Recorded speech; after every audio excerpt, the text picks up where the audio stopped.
Kun sagalee bilisummaa Oromootiin.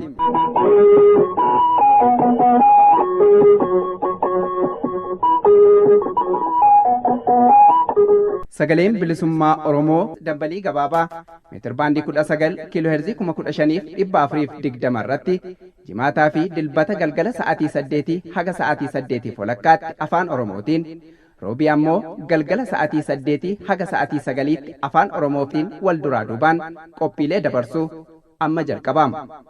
Kun sagalee bilisummaa Oromootiin.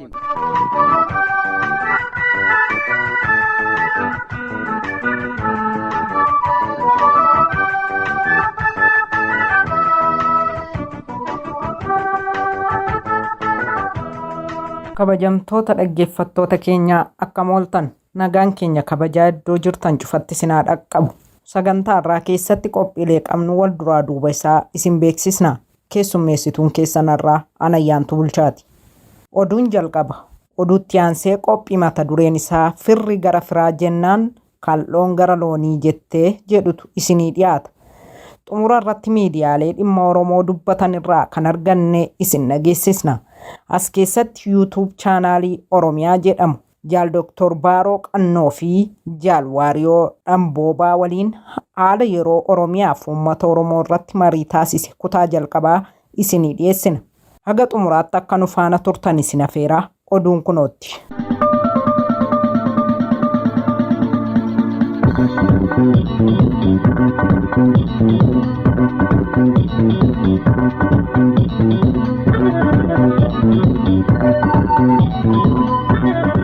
Dhaggeeffattoota keenya akkam ooltan oduu yeroo kanaaf qabannee dhiyaannee isiniif dhiyeessina. Mootummaan Biltsiginnaa ajjechaa uummata nagaa irratti raawwatu jabeessee itti fufuu isaa adda bilisummaa Oromoo balaaleffate.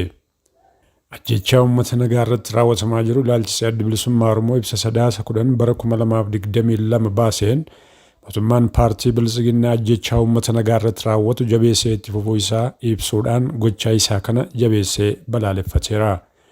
Mootummaan Biltsiginnaa sadaasa 9 bara 2022 xayyaara lolaa MiG 29 lixa Oromiyaa magaalaa Mandii iddoowwan lamaa fi naannawa magaalaa Daalattii marsaa afuriin haleeluu kan hubachiise ibsi adda bilisummaa Oromoo kun haleellaa kanaan namoonni 100 ol du'uu fi hedduun madaa'uu ibse. Dhumarratti adda bilisummaa Oromoo dhaabbanni mootummoota gamtoomanii fi dhaabbileen mirga namoomaa addunyaa fi biyyaalessaa ajjechaa gara jabinaa lammiilee nagaa daa'imman dubartootaaf maanguddoota irratti raawwataman kana akka qoratan yaamicha dhiyeesseera. Addatti manni maree mirgoota namoomaa dhaabbata mootummoota gamtoomanii gochaa fokkisaa fi hammeenyaa uummata nagaa irratti xiyyeeffate kana qaama walaba ta'een qorachiisee itti gaafatamummaa isaa akka baatu gaafateera. Waraanni mootummaa Biltsiginnaa godina Arsii lixaatti nama tokko ajjeesuun manneen nama 7 barbadeesse. Sadaasa 10 bara 2022 kibba baha Oromiyaa godina Arsii lixaa Ona Heeban Arsii ganda Shophaa Bultum jedhamutti nama obbo Fayyisaa Galatoo jedhamu jalaa manaaf qabeenya isaa dura barbadeessuun obbo Fayyisaa ajjeesuu maddeen sagalee bilisummaa Oromoof ibsaniiru.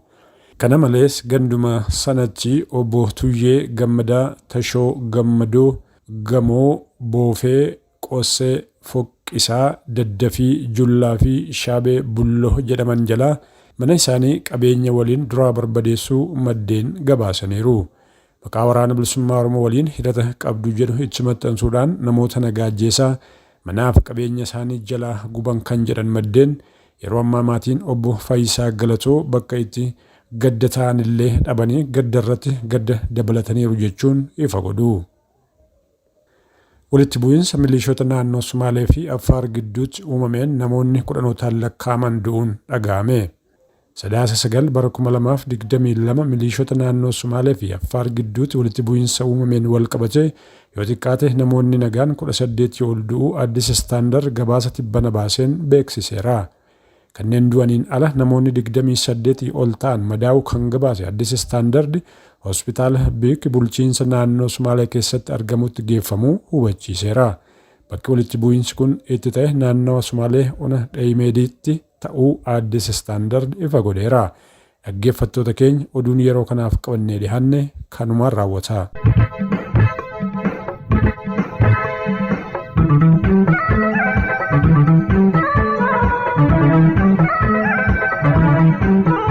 Dhaggeeffattoota keenya caqasaa jirtan torbanitti yeroo 3 meetir baandii 15 kiilooheerzii 15,250 irratti kan isiniif darbu qophii sagalee bilisummaa Oromoo sagantaa afaan Oromooti. Sagantaa keenya oduun eegale akkuma itti fufeetti jira. Amma gara qophii itti aanutti isin dabarsina. Itti dhiyaadhaa.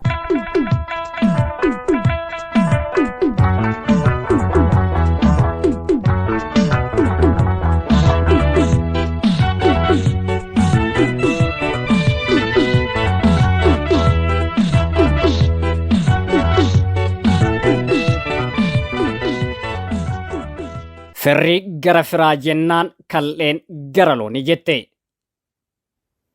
Uummanni Oromoo bal'aan farreen keessaa fi alaan wal ijaaruun lafee isaa qorquun lafa isaa qoqqoodachuuf dambooban malee fira furmaataaf isatti dhiyaatu hin qabu.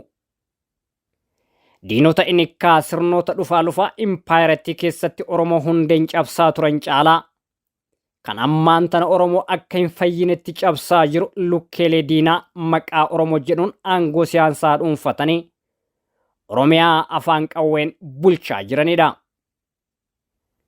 Akka dhiheetti hin bariitu akkuma jedhamu barri dukkanaa kun darbee gaaf tokko bariin bilisummaa dhufuun isaa hin oolamu. Ifatti isaa ta'uu cina galaan yakkamtoonnii fi warreen harka dhiigaa har'aan tana ifatti ummata keenya irraan duguggaa sanyii geessisaa jiran akka isaan gaafatama seenaa fi seeraa jalaa hin baane dhaloonni har'aa bakkayyuu galmee seenaan kaayuu qaba. Addatti ammoo irraa fagoo jirraa fi maaltu nu dhibeen lubbuu isaanii qofaa caalchifatanii ummata ofii rakkatee rakkina keessatti isaan nama godhee dagatanii ummata isaaniif sagalee ta'uu kanneen didan beektonnii fi hayyoonni Oromoo hanga gaafatamummaa isaan irra jiru hin bahinitti gaafatama seenaa jalaa akka hin baane baruu qabu.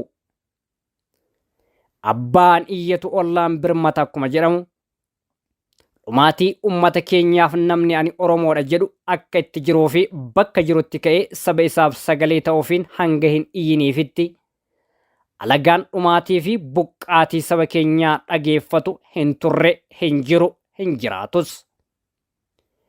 Haala qabatama amma lafarra jiruun ilmaan Oromoo maqaa saba kanaa dhawatan hayyoonnii fi beektonni biyya keessaa fi biyyaan alatti argamtan osoo sabni keessan boortaan buqqaafamu jumlaan hidhamu ifatti irbaata boombii fi rasaasaa tahee haleellaa xiyyaaraan qabeenyaa isaa waliin qe'ee isaa irraa duguugamu biddeenni isin bakka jirtanitti caljettanii gammachuun nyaattan summii seenaa akka isinitti ta'u hin dagatina.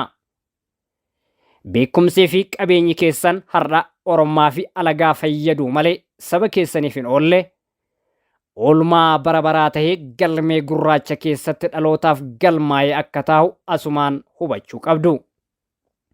Waan ta'eef ajjeechaa fi buqqaatii garmalee ummata Oromoo irra gahaa jiruuf kan utubaa fi dagalee ta'uufiin cinaa dhaabbatu gidiraa ummata keenya irra gahaa jiru kan qolatu ilmaan Oromoo sabni kun haala rakkisaa keessatti guddifatee fi barsiifateedha malee lukkeelee diinaa biddeena yerootiin sossobamtee ummata kana ajjeesaa jirtuu fi ajjeesisiisaa jirtu dabalate Oromaa fi alagaa dantaa isaaf socho'u irraa Oromoon abdii qabaachaa hin turre hin jirus kana boodas hin jiraatu. Alagaan alagaadhuma waan ta'eef kanaafi kan firri gara firaa jennaan kal'een gara loonii jette kan jenneef.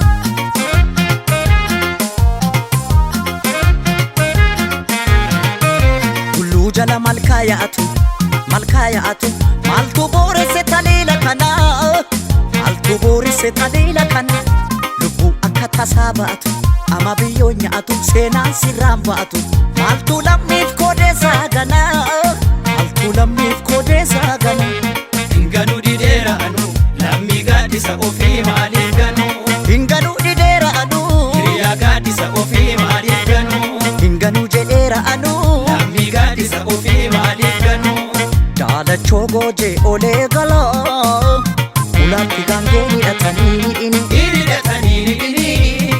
hidhanii maa hidhattere hiriyyee koo yaa godee garaa hundatti waa'ee ni matanii ini mani maa himattere hiriyyaan ara garaa si bara mataa si maraa dhufkadhu gara garaa si bara lakki mataa si maraa dhufkadhu gara ofee gaadara garaa si bara mataa si maraa dhufkadhu gara hiriyyaan ara garaa si bara lakki mataa si maraa dhufkadhu gara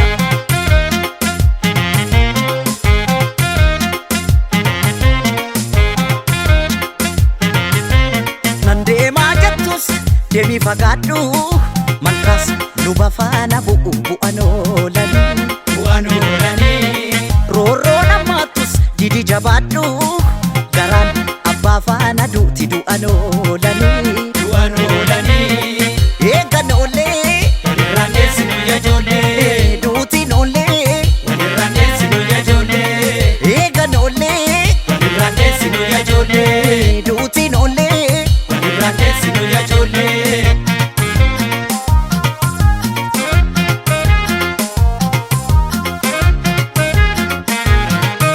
Gulluu jala malkaaya'atu maaltu booresse taliila kana maaltu booresse taliila kana lubbuu akka tasaa ba'atu ama biyyoo nyaatu seenaan sirraan ba'atu maaltu lammiif koodeessaa ganaa maaltu lammiif koodeessaa ganaa Hinganu didera anu lammi gadisa ofii maaliif ganu hinganu didheera anu hiriyaa gadisa ofii maaliif ganu hinganu jedheera anu lammi gadisa ofii maaliif ganu yoo garaan aaree si laalatee laalatus garaan hidhanii hidhattu ni hidhatanii hidhadhu ni hidhatumaan hidhannere yoo alagaan sitti dhaadatee lammii ofitti ni himatanii himadhu ni himatanii himadhu ni himatumaan himannere hiriyyaan ara garaa si bara mataa si maraa dhufkadhu gara garaa si bara lakki mataa si maraa dhufkadhu gara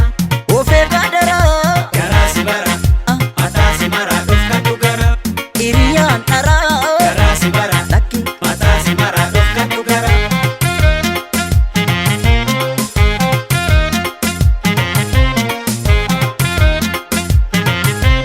nan deemaa jettus deemii fagaadhu malkaas luba faana bu'an oolanii bu'aan oolanii roorroo namaattus didi jabaadhu garaan abbaa faana duuti du'an oolanii bu'aan oolanii eegan oollee walirraan deessinu yajoollee duutiin oollee walirraan deessinu yajoollee eegan oollee walirraan deessinu yajoollee duutiin oollee walirraan deessinu yajoollee eegan oollee walirraan deessinu yajoollee duutiin oollee walirraan deessinu yajoollee eegan oollee.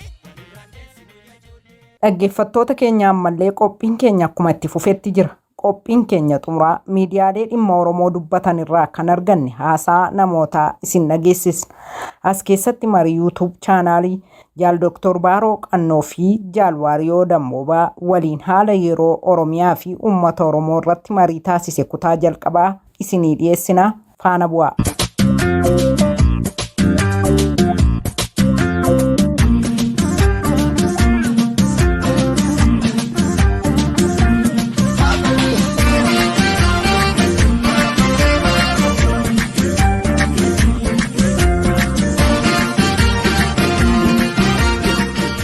Hayyee kabajamoota dhaggeeffattoota keenya akkam jirtu fayyaa keessanii egaa kunoo sagantaa keenya yeroo yerootiin qopheessinee gara keessanitti dabarsinuu har'asii qabadhee dhiyaadheeraa kuni sagantaa siyaasaaf dinagdee karaa meediyaa chaanaalii Oromiyaa fi akkasumas immoo Finfinnee News Network gara keessanitti darbuudha.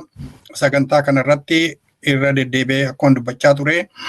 Mata duree adda addaa seenaa irraatiis akkasumas immoo siyaasa haala amma adeemaa jiru uummata keenya irratti wanta ta'aa jiru wal yaadachiisuudhaa fi irraatiis barannee gara fuulduraattis immoo akka sabaatti tokko taanee socho'uutiin wanta ogeeyyooti yeroo addaa waan beekanii akka saba keenyaaf qoodanii qabadhee dhiyaadha.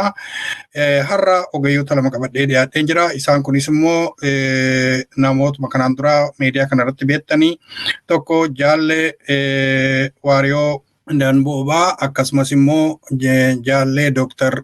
Baaroo Kannooti. Egaa har'a mata dureen irratti dubbannu haaluma ammaa jaarraa kana keessa yookaanis immoo jaarraa 21ffaa jennee waamnaa waan akkasii kana keessatti saba Oromoo irratti saba amma naga'u irratti yakka raawwatamaa jiru ilaalleetu yaada wal jijjiirraa isas wajjinii eliitiin Oromoo kuni maaliif akkas ta'ee maaliif callisuma jedhee yeroo saba keenya irratti boombiin roobsamaa jiru sababi inni callisee ilaaluu fi gadi ba'eellee akka dhuunfaattis ta'e akka gareetti waa dubbachuu dadhabe kan jedhu kanallee kaafnee ilaaluudhaaf deemna jechuudha. Kanaatii fi obsaatiin nu dhaggeeffadhaa.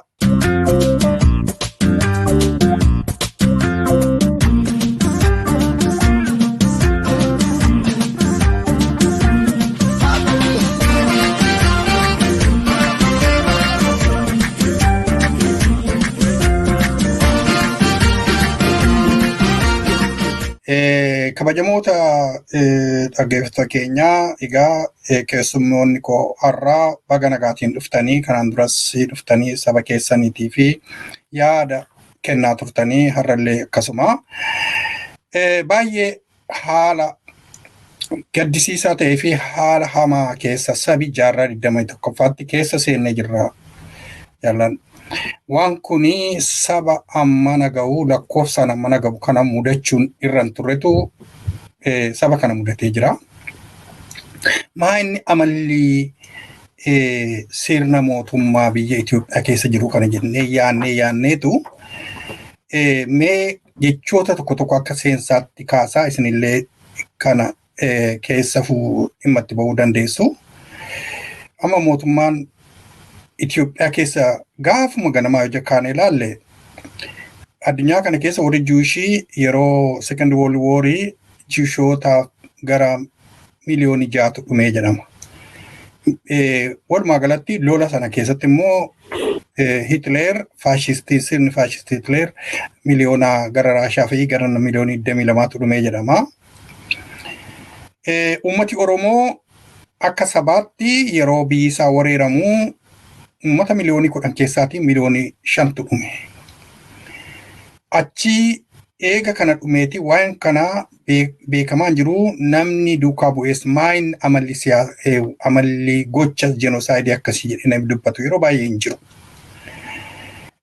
Maayinni moototi warra akkasii kun biyya tokko jiraachisuuf waa'ee biyya tokko olaantummaa biyya tokko dubbachuudhaatiif jecha maayinni amalli isaanii amalli siyaasaa isaanii kuni maal jedhama biyya lixaa kanatti yookaanis immoo mirga warra mirga far right yookaan immoo warra mirga siyaasa mirgaatti ammallee babal'achaa jira.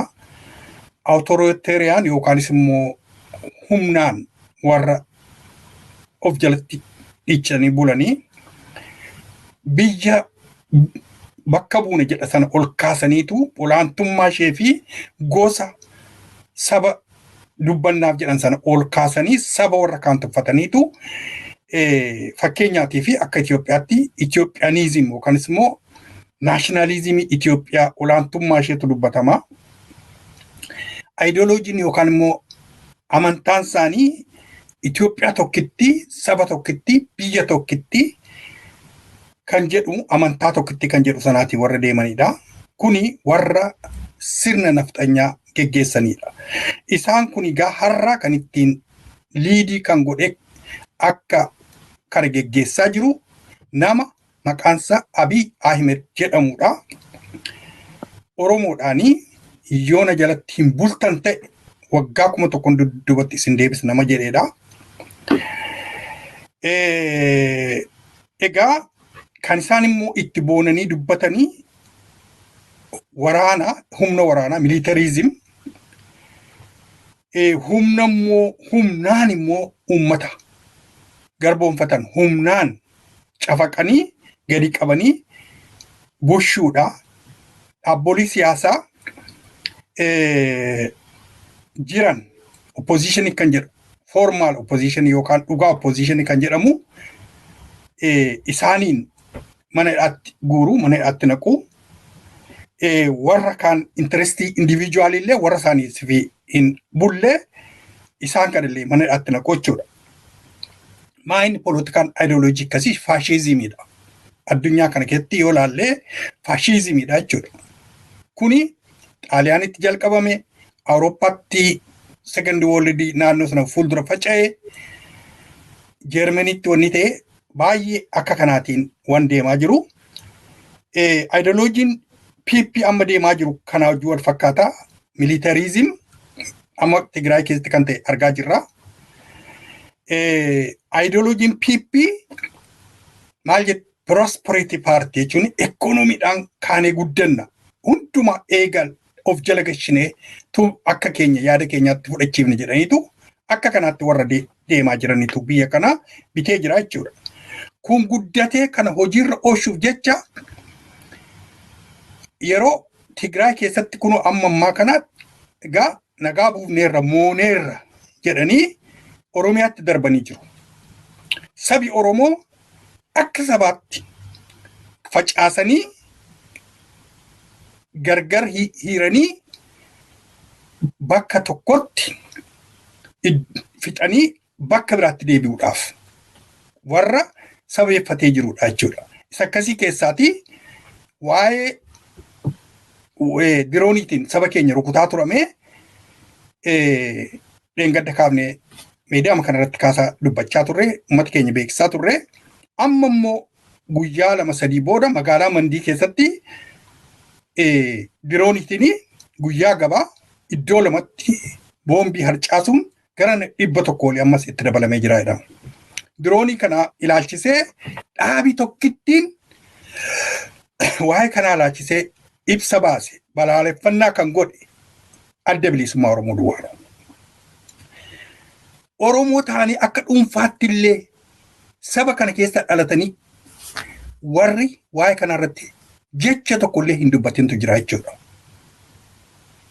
Yoo waa'ee kanaa mootummaan siyaasa geggeessa jedhanii akka abbootii siyaasaatti ilaalanii piicharii tokko jira asirratti agarsiisuu barbaanne. Eliitii Oromoo isa kana amma agarsiisuun ta'u eliitii Oromoo kuni yeroo akkasii kana akka dhuunfaattis ta'e saba kanaaf dhaabbatu ta'e warri siyaasa beekna jedhanii gadi bahanii balaaleffachuun utuu irra jiru waan tokkollee hin jenne. Mariin keenya har'a kanarratti xiyyeeffata jechuudha.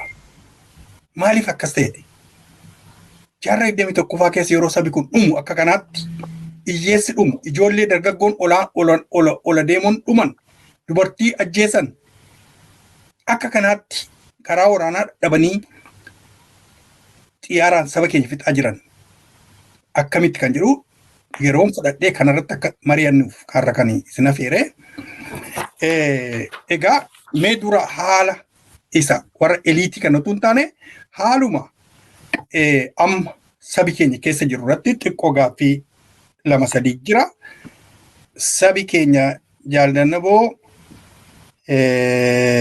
akka sabaatti har'a maal keessa jira? Lola deemaa jiru ilaalchisee beela dhukkuba adda addaatti saaxilamee jira sabi Oromoo. Mee kana irratti yaada kee nu kenni? Haa ta'u Oromiyaa keessatti maaltu ta'amaa jira? Oromoo irratti wanni ta'amaa jiru waanuma waliin argaa jirru. Oromoon wanni amma godhamaa jiru ajjeechaan Oromoo irratti raawwatamaa jiru ka diqqaa hin jenne guddaa hin jenne maanguddoo daa'imman keessattuu ammoo lakkoofsa yoo ilaaltan daa'imman xixiqqoodha akka baay'inaan dirooniidhaan ajjeefamaa jiru. Kuni waan sirriitti lafa kaa'uun baay'ee barbaachisaa. Afrikaa keessatti ammaan tana yookaan tariitii yoo dogongoree hin beeku addunyaa kanarrattuu sabni lafarraa dhabamuu qaba. Saba kana lafarraa fixuu qabna jedhamee labsiin irratti ba'ee labsiin lafarraa balleessuu qabnaa suni hojiitti hiikamee ajjeefamaa jiru saba Oromoo qofa jedhee dubbadhaan. Ajjeechaan amma ajjeefamaa jiru kuni akkasumatti lafaa ka'amee waan godhamaa jiru miti. Labsanii hin balleessina lafarraa fixna. Qurxummii balleessuu fi bishaanicha gogsuu qabna jedhanii labsanii hojjetaaran. Kanaafuu wanni amma isaan godhaa jiranii hojii bishaanicha gogsuudha hojjetaa jiran jechaadha. Uummanni Oromoo galaana kana gogsuu qabnaa yoo galaana kana goysine qofa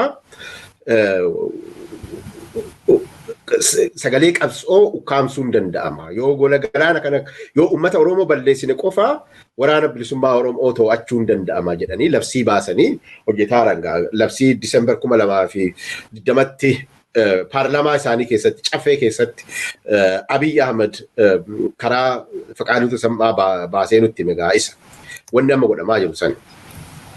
Jalqaba irratti qabxii baay'ee bareedaa tokko kaastanii turtanii obbo Ayyaana. Bara Minilik Oromoo nama wadhakkaa oltu dhume miliyoona 10 irraa ragaaleen akka agarsiisanitti tarii ragaasanii ka jalqaba baase nama maqaan isaa Marshal Salvek jedhamu.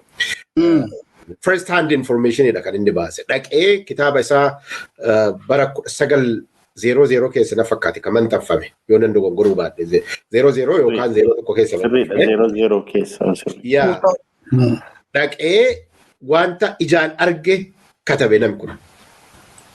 Oromoo walakkaa oltu dhume Walaayittaan 100 keessaa harki 80 dhume kan jedhu. Waan kana sababni kaasaa jiruu fi Oromoon harki walakkaa ol ka dhumee fi waan Itoophiyaa kana hin barbaadu isa Minilik natti fidde kana hin fedhu jedhee waan ofirraa facciseef olaantummaan meeshaa waraanaa Awurooppaadhaa achirratti mirkaneeffame Oromoon humna qawweetiin cabe. Sun Oromoon maal akka barbaadu bakka sanitti ibsatee ture jechaadha. Diina kanaa ani hin fedhu jedhee falmate ofirraa. Wanni Imbaaboo irratti ta'ame, wanni Calanqoo irratti ta'ame, wanni Azuul irratti ta'ame, wanni Aannol irratti ta'ame isa kana agarsiisa. Seenaan nuti odeessaa jirru kun seenaa bara fagootii miti. Seenaa jaarraa 19ffaa keessa ta'ame odeessuu jirra. Eegasii hoo haala saniin Oromoon Itoophiyaa wanni jedhamu anillee abaarsa jedhaani waraabessi Itoophiyaa jedhamu kun haala saniin dhufee Oromoo fi Oromiyaa irratti impose uf godhe. Eegasii wanni jijjiirame jira? Hin jiru. Haile Sillaaseenis waan wal fakkaatu godhaa bahe. Oromoo ajjeesuun ittuma fuufe. Inumaa Haile Sillaaseen yeroo xayyaara hin qabnetti hinnaa Oromoo Baalee dhaqee rukutu. Xayyaara Royal Air Force Britain irraa fudhatee dhaqee rukute. Eeyyama Britaniitiin. Uummata Oromoo Karrayyuu yoo fudhanne akka barreessaan Habashaadhaa tokko barreesse nama maqaan isaa Ayyaalew Gabree jedhamu kitaaba isaa keessatti Oromoo Karrayyuu lafarraa buqqisanii lafarraa buqqa'u jedhee didee mootummaa Haile Sillaaseetiin yeroo ol mormu Karrayyuu dhakkaa oltu dhume jedha. Bara Dargii fixaan sun ittuma fuufe. Waggoottan 27 Opiidiyoo Ihaadeg aangoorra turettis Oromoon ajjeefamaatum ture. Bifis inni ittiin ajjeefame garagara haa ta'u iyyuu malee. Itoophiyaan Oromoo nyaataa hanga har'aa jiraatte. Ka Haile Sillaasee irraa, ka Dargii irraa, ka Opiidiyoo TPLF irraa ajjeechaa ammaa kana wanni adda godhu.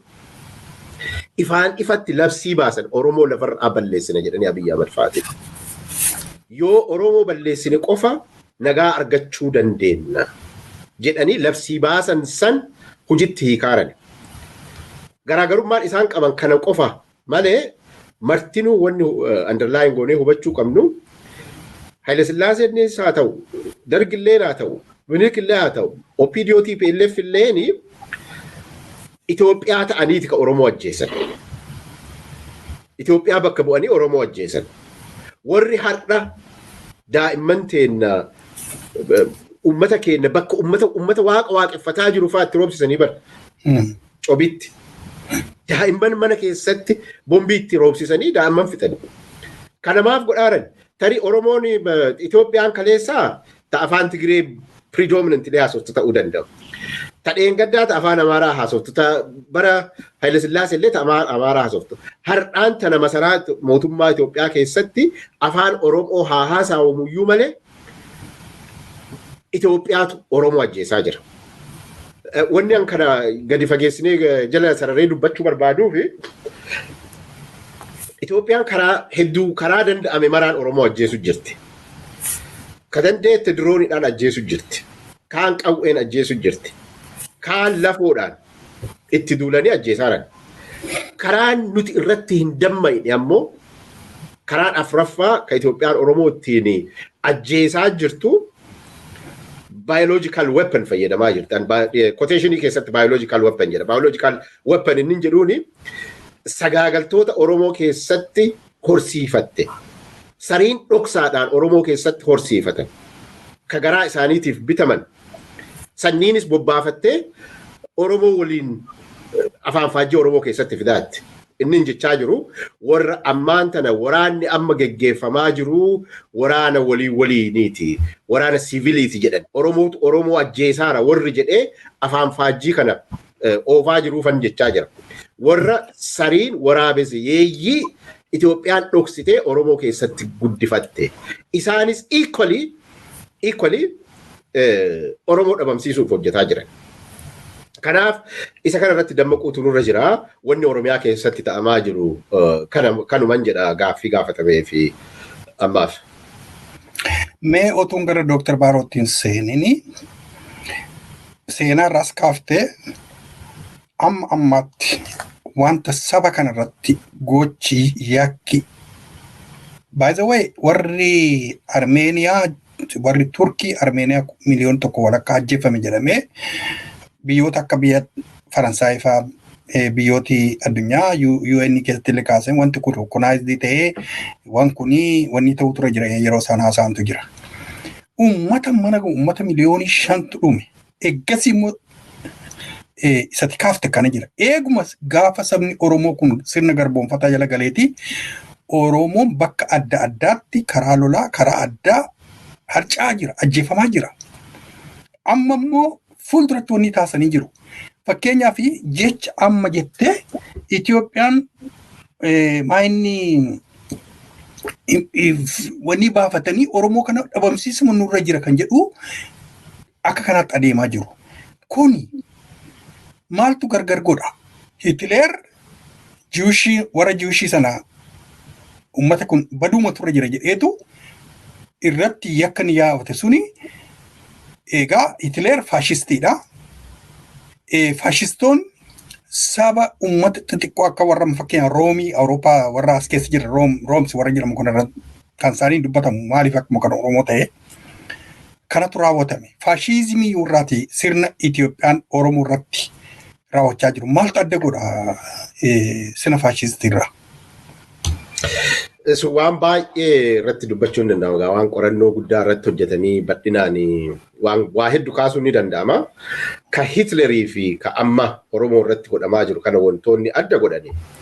Tokko Hitler yeroo Juushota fixu meeshaa waraanaa qofa fayyadameef fixe malee propagaandaa Juushiitu Juushii ajjeesaara propagaandaa jedhamu san hin fayyadamne isaan. Sigalee akkas jechuun akka yakka guddaatti ilaalamaa jiru. Ammaan tanaayyuu yeroo sana warri Juushiitu Hitlerii wajji ta'ee Juushi ajjeesise jechuun akka yakka guddaatti ilaalama. Hin turres waan ta'eef. Wanni akkasuma. jechuun namoonni isaaf ergaman hin turre jechuu miti. Garuu is clear wanni inni godhaa ture jechaadha. Meeshaa qabutti fayyadamee lafarraa isaan fixuu danda'a. Labsii sana baaseera explicitly by the way. Hitler iyyuu explicitly Juushii akkama Faqaaduu Tasammaa fa'aa fi Abiyyi Ahmad paarlamaa irra taa'anii Oromoo lafarraa fidha jedhan sanitti labsii iyyuu hin baasne. Isaan gochichatti seenan malee. Wanni adda godhatu akka sana. Lammaffaa addunyaan seerri addunyaa yookaan world order inni jedhamu kun jechaadha. Ka Hitler yakka gurguddaa akkasii sanniin keessatti hojjetee fi ka Itoophiyaan amma Oromoo keessatti ajjeesaa jirtu garagara. Yeroo Hitler waan san godhuu seerri idil addunyaa waan jedhamu hin turre, League of Nations baay'ee dadhabaa ture, legislationiiwwan garagaraa, seeronni garagaraa hin turre, waa'ee mirga namoomaa hin turre. Biyyoonni addunyaa waan kana irratti kuni value kenna, Universal Declaration of Human Rights wantoota jedhaman hin turre. Ka Itoophiyaan amma godhaa jirtu kun ammoo kana maraa cabsitee godhaa jirti. Wanni Itoophiyaan Oromoo ajjeesaa jirtuuf, Oromoo qalaa jirtuu fi badhifnee yoo laalle yakki Itoophiyaan Oromoo irratti hojjetaa jirtu yakka biyyoota addunyaa Universal Declaration of Human Rights mallatteessan san hunda irratti raawwataa jirti. Kallattiidhaan dhumaara Oromoo haa ta'u iyyuu malee jechuudha. Ifatti sababni nuyi Oromoo lafarraa balleessuu qabna jedhanii labsanii fi yoo Oromoo the only way ka sochii qabsoo bilisummaa Oromoo kana dhaamsuu ka dandeenyu yoo Oromoo lafarraa dugugnee fidhe jedhanii sababni isaan labsaniif Oromootu bilisummaa isaatiif qabsaa'aa jira. Wanti Oromoon qabsaa'aa jiruuf kun ammoo wanta sadarkaa idil addunyaatitti akka addunyaan kun mirga namoomaati jedhee waan akka mirga namoomaatitti irratti walii galee hojjechaa. Sadaffaa garaagarummaan jiru jedhee yaadu Hitler sariin Juushii keessatti afaan warri Juush dubbatan dhalootaan Juush ta'an ummata Juush keessatti horsiisee ummata Juush hin nyaachifne Hitler. Abiyyi Ahmad fa'aa Itoophiyaan wanni ammasiin godhaa jirtu bineensa Oromoo fakkaatu, afaan Oromoo dubbatu, Oromoo keessatti horsiisanii yakka isaan hojjetaaran kan akka isaaniif dhoksu, akka wanni amma godhamaa jiran ajjeechaa kana akka normalize godhamuuf taasisuu jiran. Warri amma gadi ba'ee Oromoo ajjeesaara jedhu kuni isa summii yookaan sariin Itoophiyaan Oromoo keessatti horsiifatte santu akkas jedhaara. Yeroo Oromoo ajjeesaara jedhanii ajjeechaan godhamaa jiru kun somehow sirrii silaa Oromoo ka'ee loluu baate jedhu laal. Utuu Oromoo wal waraanuu baate daa'imman bombiin ittiin roobsifamu ture. Kanaafuu badiin Oromoo bira jira. Ka jedhu nutti himuuf deemaa jiran. Kadhumaa immoo wanni isaan nutti himuuf deemaa jiran. Wanni godhamaa jiru kuni waraana waliiniiti yookaan waraana civil war jedhanii warri nutti himuu barbaadanii Itoophiyaan biyya Oromooti. Itoophiyaa matanayyuu ammaa duri yeroo nuti yuunivarsiitii turre mana barnootaa gaafa turre jecha goobana daacee jedhamu akka arrabsoo guddaatti ilaala. Inni guddaan addunyaan Hitler wanta san keessatti raawwatee fi addunyaan Itoophiyaan waan kan amma Oromoo irratti raawwataa jirtu addunyaa garagaraati. Barri Itoophiyaan daa'imman Oromootti ajjeesaa jirtu bara waa'een bilisummaadhaa akka mirga namoomaatitti fudhatame. Amma UN Charter fuunee yoo dubbisne yookaan tiriitiiwwan garagaraa fuunee yoo dubbisne wanta addunyaa kana seerattiin addunyaa kun tumatti yookaan world order jedhamu kana akka utubaatitti wanni taa'ee is the right to independence waan jedhamu. The right to independence, right ergaa omnes jedha. Wanna kana addunyaan taa'ee walii kabajuutu nurra jirra.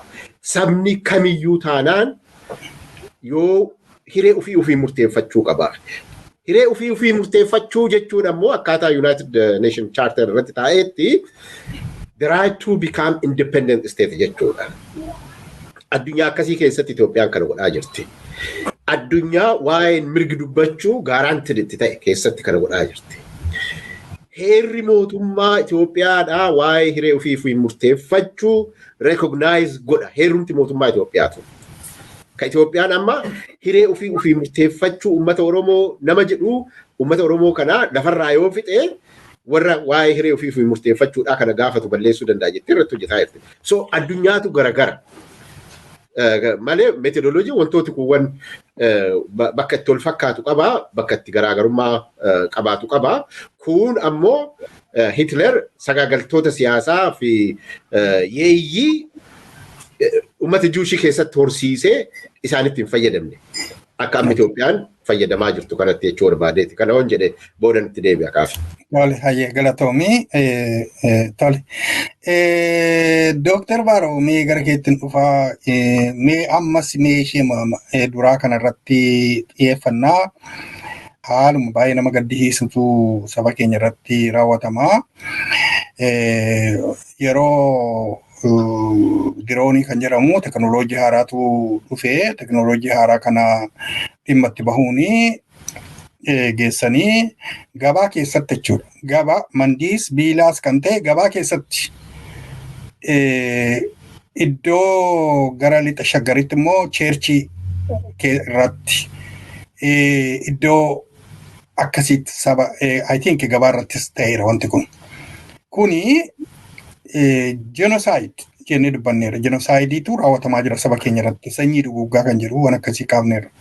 Mee mootummaan uummata keenyaa fixaa jira Dr. Baaroo. Badii nurraa ga'ee akkamitti ilaalta? Maaliif badii kanallee warri addunyaa warri ala jiran kunillee badii kanallee utuu arganii akka sabi ammasti yeroo du'ee jiru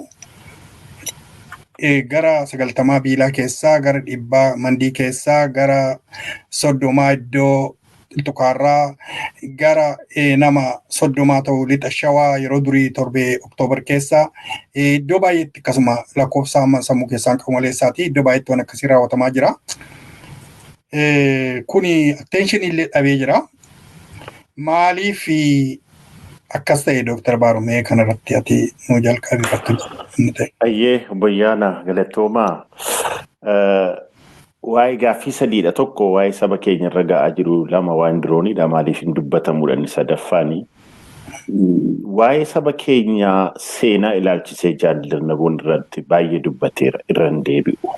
Anis immoo waan kana waan nama keessatti jedhe bineensa Oromoo keessatti Oromoo horsiisanii dubbatan jedhee barruu tokko bara 2017 barreessee Oromiyaa Advocacy for Oromia jedhu irratti artiklii tokko baaseen ture. Autoimmune disease of the colonizers immunotherapy jedhe.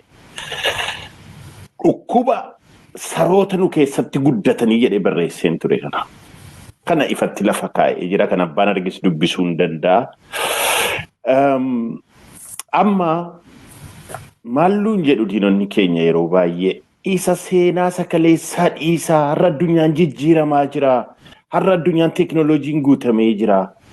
Kanaafi seenaa akka har'aatti habullu, akka har'aatti jijjiiramnee hayaannu jedhanii eewuun nutti himu namootuma afaan Oromoo dubbatanii nutti himu. Mee ani immoo seenaa waan jiru amma jaallannaboon dubbateera.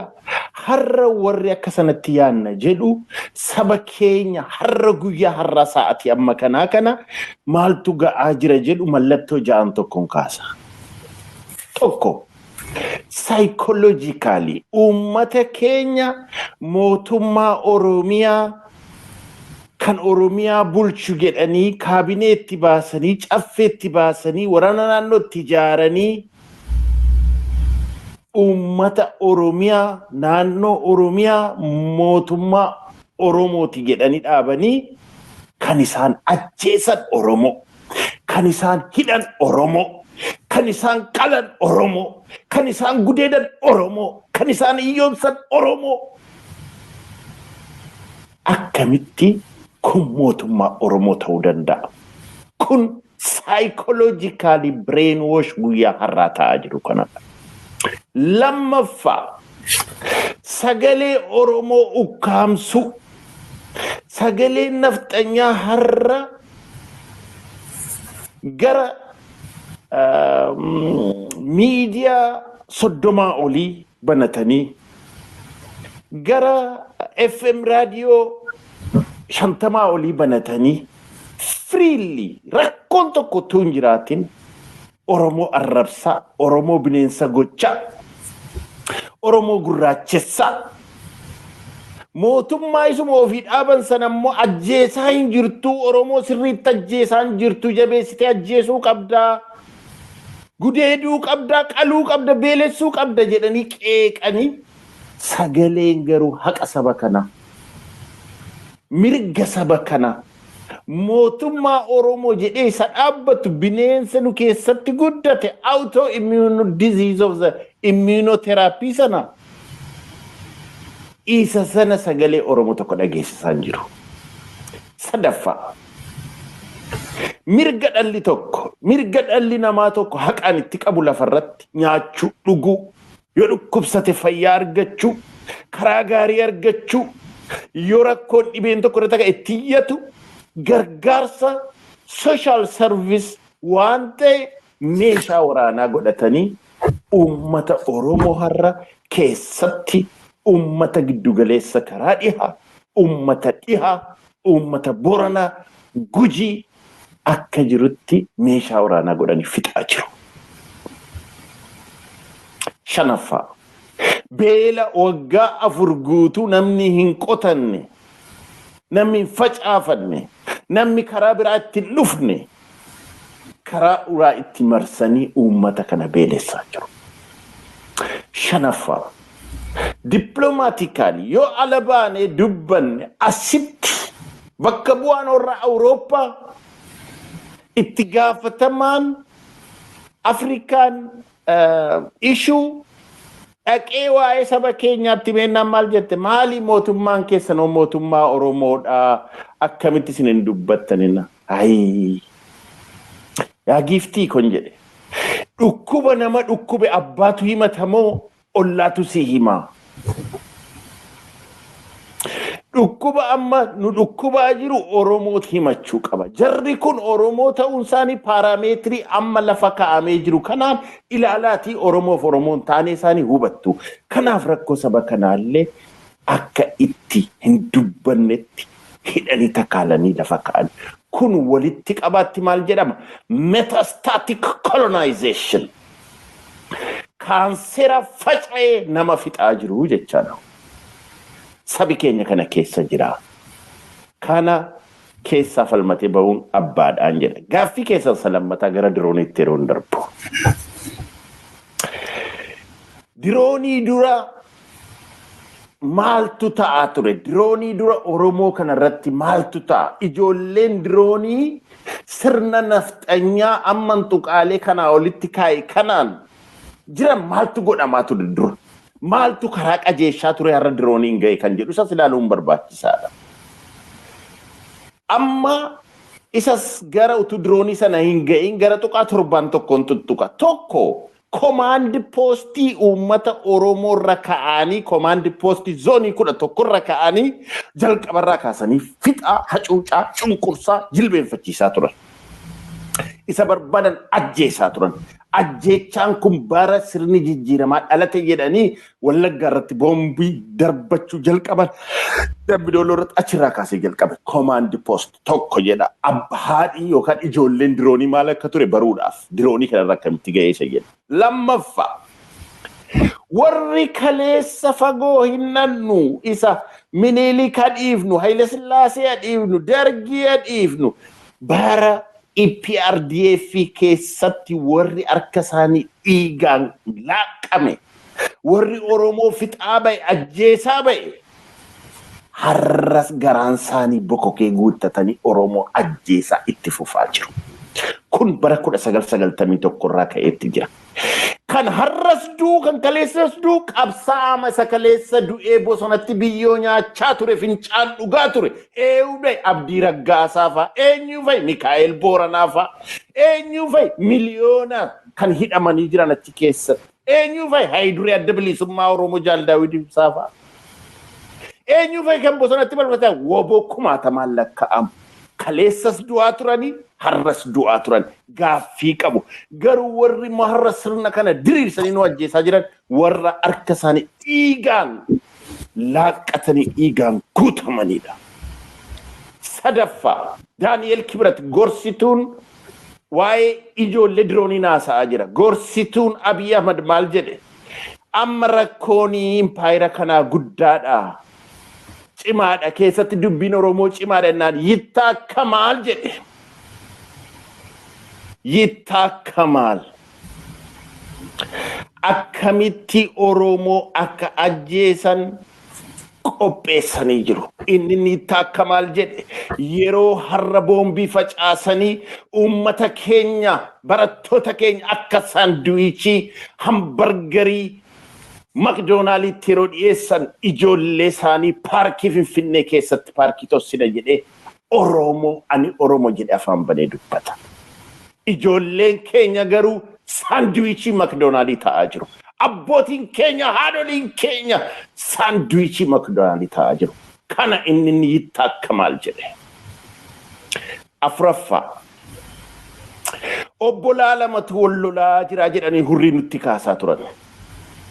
Akkamitti obboleessi lama jedhanii waamu yeroo Oromoon du'aa jiru, qalamaa jiru, saamamaa jiru, gudeedamaa jiru.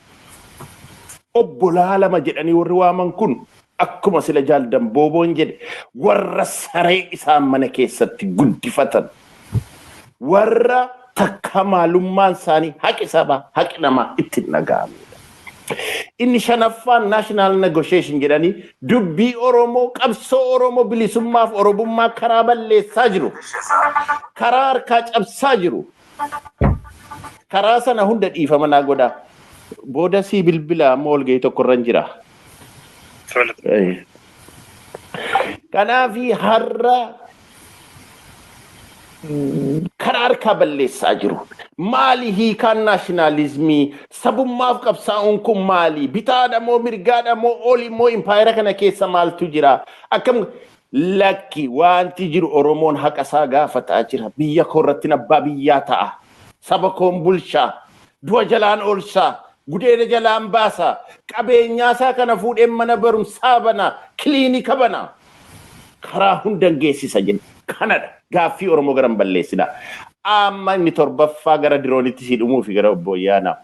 Oraadur Oromiyaa jedhee kan hin barree. Oraadur Firaansii keessatti bara Juun 1944 Naazii Jarmanii Jeneraal Heinz Laamadiing jedhee kan hin gaggeeffamu magaalaa Oraadur keessatti marsee uummata Firaansii 642 fixe. Waadi balleesse.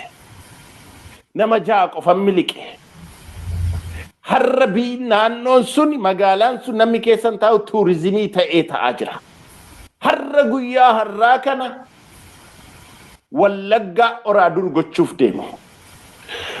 Gujii Boorana Oraadur gochuuf deemu. Giddu galeessa Oraadur gochuuf deemu. Akkamitti yoo jette dubbii diroonii kanaan isinii dhufa. Dirooniin har'a jalqabame kun ulaagaalee amma ja'an torban isinii tuqe kana lafa kaa'atee dhufe. Kanarraan gaggeeffamaa dhufe. Inni dhumaa kun har'a isaan nu fixanii Oraadur Oromiyaa marsanii fixanii ajjeechanii inni kaan jiilee akka jilbeenfatu gochaa jira. Kana waadanii belessanii ajjeesanii marsanii qalanii Oraadur Oromiyaa jenosaayidii hin dubbatamne gochaa jiru. Namni nuun dubbatu maaliif sagalee isaa hin dhaga'amu jette. Obbo Ayyaan akkamitti namni sii dubbita? Saree fi waraabessi nu keessatti guddate olakkii qabsoon karaa kana miti jechaa jira. Namni akkamitti sii dubbata? Akkamitti namni gabba'ee sii dubbata? Waraabessi bineensi nu keessatti dhalate. Har'a Itoophiyaa kana keessatti bullu Itoophiyaan si nyaachaa jirti yeroo jedhu tuqaa sadaffaadha itti dhufuuf deemna. Akkuma silsila jettanii akkamitti itti deemna kana akkamitti namni nuu dubbata. Amma kanaaf ani waanan jedhu. isaan diroonii waaqarraa nutti roobsu nuti immoo waan gammachuu guddaan labsii qabnu diroonii lafarraa bitaan mirgaan kaabaa kibbaan itti bobbaasuun dirqama keenyaaf yeroo isaa ta'a. Orgaanik diroonii lafaa qabna. Orgaanik diroonii uummati kee inni Asoosaa ka'ee Finfinnee ga'u, inni Hararii ka'ee Finfinnee ga'u, inni Arsii ka'ee Finfinnee ga'u, inni Booranaa ka'ee Finfinnee ga'u, inni Jimmaa ka'ee Finfinnee ga'u, inni Lubbaaborii ka'ee Finfinnee ga'u. Maal eega? He is organic drone. Kana gochuun yeroonsa ammadha. Teenye boonye namni nu rakkise, namni nu wanni godhe bineensa nu keessa, waraabessa nu keessa kan ittiin baasuu dandeenyu organic drone lafarraa kana kaasuu qofatu boo'icha kana keessa gadda keessa nu baasa. Kanadhaa kan hin jechuu barbaadu ulfaadha. Geesse kaayyaroon dhiiraa qophaa'ii yaada gootaa daakii galaa gootichaa eebbisiitii gaggeessii atoon beektu boo'ichaa inaafuu lafa dhiiraa nafe adda boora koo booreen baasa qooda koo qajeelikaa boora koo boora nu gama nyaatu booree baafata malee koo lammiin booreen baatu toonkeerrumaa jiru. Kotarra garaniru, dirarra garaniru, dirarra garaniru tiko. Kotin kona ya joroko, godangama lavamba atuncha madana, godangama lavamba atume kotana. Walu kamna ya komoko, wal jalana, wal mararfana gafatigi iti walabdana. Wal jalana, wal mararfana gafatigi iti walabdana. Kotin kona ya joroko.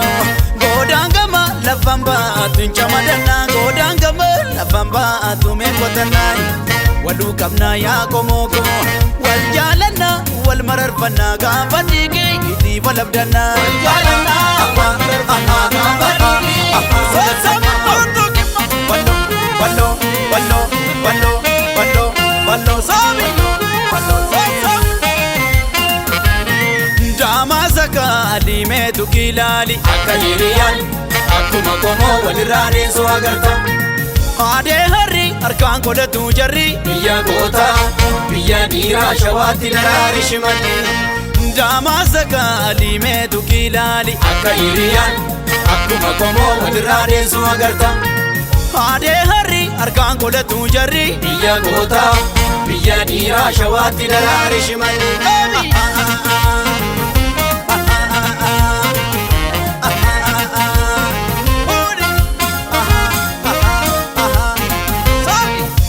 Jorro koti jibi charvaza lejisu koti jibi charvaza lejisu loli akero loli suma kalami lelisu loli gamesi roro debisu koti jorro koti jibi charvaza lejisu koti jibi charvaza lejisu loli akero loli suma kalami lelisu loli gamesi roro debisu kodo gabu Wala cheka, rubu gota, wakateka, kalo gama, edi jabi, rubu kero, egi rabi, suma kalami lelisu, loli game siroro debisu.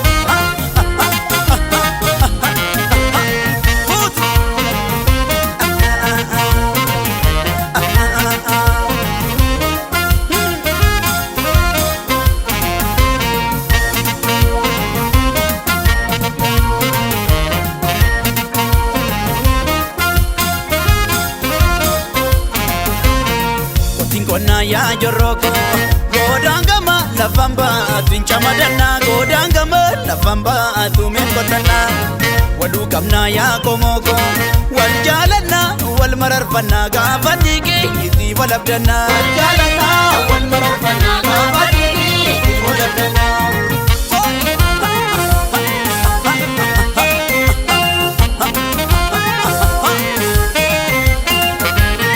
Damasaka alime tukilali akahiriyan akuma komo walirane so agarta ade hari arkan kodatu jarri biya gota biya dira shawati darare shimali Damasaka alime tukilali akahiriyan akuma komo walirane so agarta Adeerri argaan godhatu jarri biyya gootaa biyya dhiiraa shawaatti daraari shimalli Gaabi Wallo wallo wallo wallo wallo Oone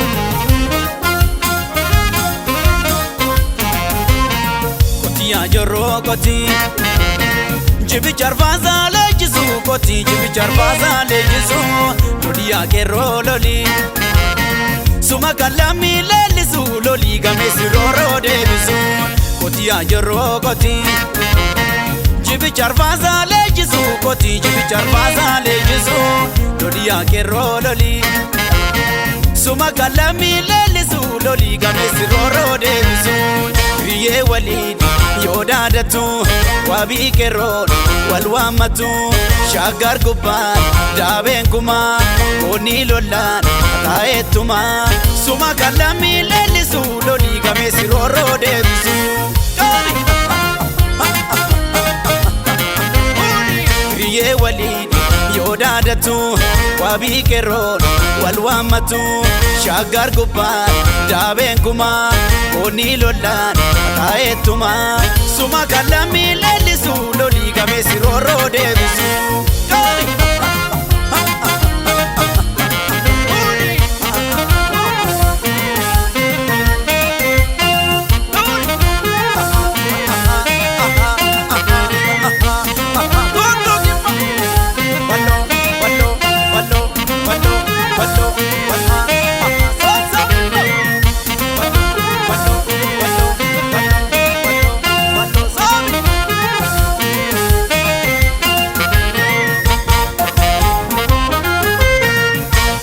Egaan dhaggeeffattoota keenya qophiileen har'aaf qabannee dhiyaanne kanuma gaammaati. Sagantaa sagalee bilisummaa Oromoo roobii dhufuun haga walitti deebinutti nagaaf fayyaa keessanuuf jiraadhaa. Injifannoo uummata Oromoof.